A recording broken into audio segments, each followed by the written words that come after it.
If you took everything away from me tomorrow, the properties, the successful business I've built, the investments, the income, and you drop me back in Australia in 2026 with nothing but the clothes on my back and the knowledge I've gained in life so far, how would I rebuild my wealth? How would I begin to claw my way back to where I am today?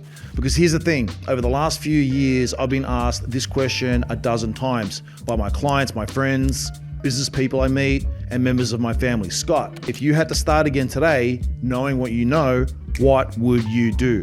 And my answer often surprises people, and it might surprise you too. So let's actually get into it.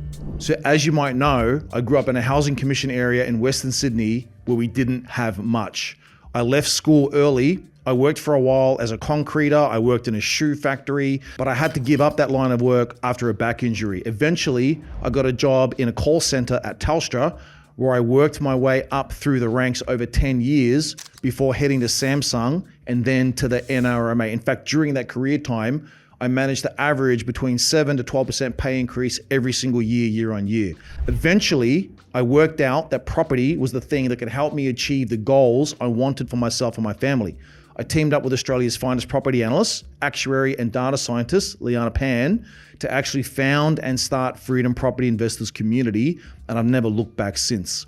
But here's the thing, my journey to wealth and freedom didn't start with property. It didn't start with shares. It didn't start with a cash windfall. It started with something Warren Buffett once called the best investment by far, and that was investing in myself. Let me explain this for a moment. The biggest mistake I see a lot of young people making these days is obsessing about investments before they've built a solid financial base or even a reasonable career.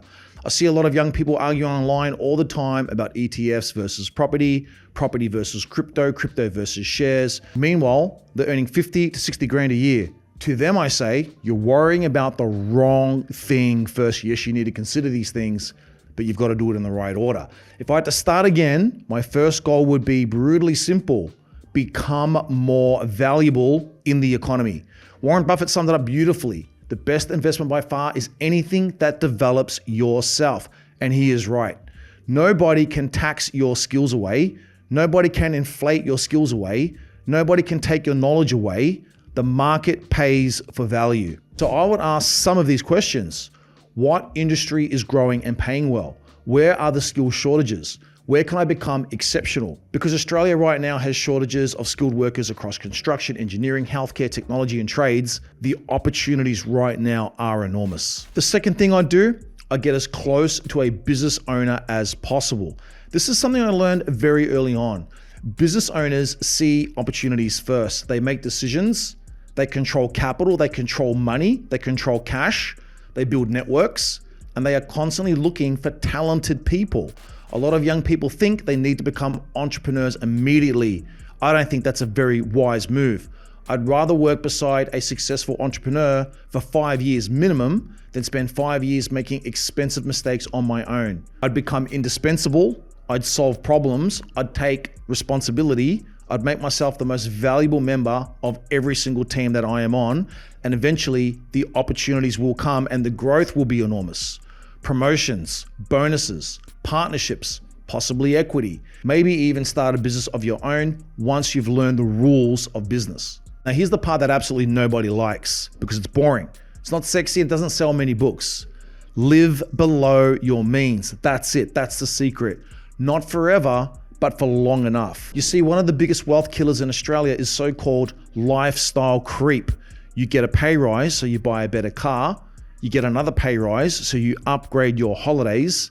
You get another pay rise, okay, you upgrade your home, bigger mortgage, better restaurants, more subscriptions. Basically, you start blowing your money on more stuff. And somehow, despite all of these pay increases at the end of every fortnight, every month, you are still broke. There is no surplus. Meanwhile, somebody else earning the exact same income is quietly investing the difference.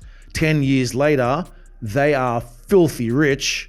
You are not. The gap wasn't intelligence, it actually came down to behavior. This is where Robert Kiyosaki became famous. Whether you agree with everything he says or not, one lesson from his influential book, Rich Dad, Poor Dad, has stood the test of time. Rich people acquire assets. The poor and middle class acquire liabilities they think are assets. Now that's a bit harsh, but there's truth in it. Assets put money into your pocket, liabilities take money out. If I was rebuilding my wealth today after making myself indispensable and growing my income and spending as little of that newfound income as possible, I'd focus on acquiring quality long-term assets. It might be shares, ETFs, businesses, property, whatever fits your risk profile and expertise. The exact asset matters less than the habit and the focus. That habit is acquiring things that grow in value or produce income, because eventually something magical will happen. You stop relying entirely on your labor and your effort and your hours, and eventually your asset base starts generating income for you above what you can earn trading your time for money. Now, at some point, eventually, I do want to get onto the property ladder. Not because property is perfect, not because shares are bad, but because leverage changes the game massively. This is the big game changer. And because property remains one of the few asset classes where ordinary Aussies can control a large asset with relatively little capital up front, that's why so many wealthy Australians own property. Okay, not all, but the vast majority. The key is not buying any property. It's buying quality property and holding that property over a very long time. Longer than feels comfortable. Longer than most people will. Because wealth is not built in 12 months. It is built in decades. Let that sink in. Decades, guys. What's interesting is that if you strip away all the noise, most successful wealth creators agree on the fundamentals. Warren Buffett says, invest in yourself. Robert Kiyosaki says, buy assets. Every successful business owner I know talks about discipline, delayed gratification, consistency, patience, responsibility. Not one of them talks about getting rich quickly. Not one. Because deep down, everyone knows the truth. The principles of wealth creation are actually quite simple. It's just not easy, and it's not fast, and it's not quick. So if I lost everything tomorrow, I'd invest in myself first. I'd become valuable, I'd get close to opportunity, I'd live well below my means, I'd then buy assets, and I'd keep doing it year after year after year. Because the principles that built wealth 50 years ago, 100 years ago, or 250 years ago still build wealth today.